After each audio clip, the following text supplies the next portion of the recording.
Ayan, ang ganda po ng tanawin. Yan po yung Bulkang Taal. Ayun, yung Bulkang Taal.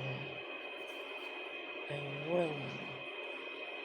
Yan, dito po kami sa view deck para makita po natin ang view ng Bulkang Taal. At habang tinitignan, kain po muna tayo ng buko pie dahil mainit-init pa ang ating nabiling buko pie.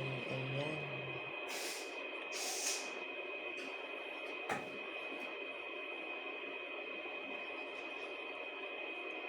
Ganda ng Taal Volcano. Ayun.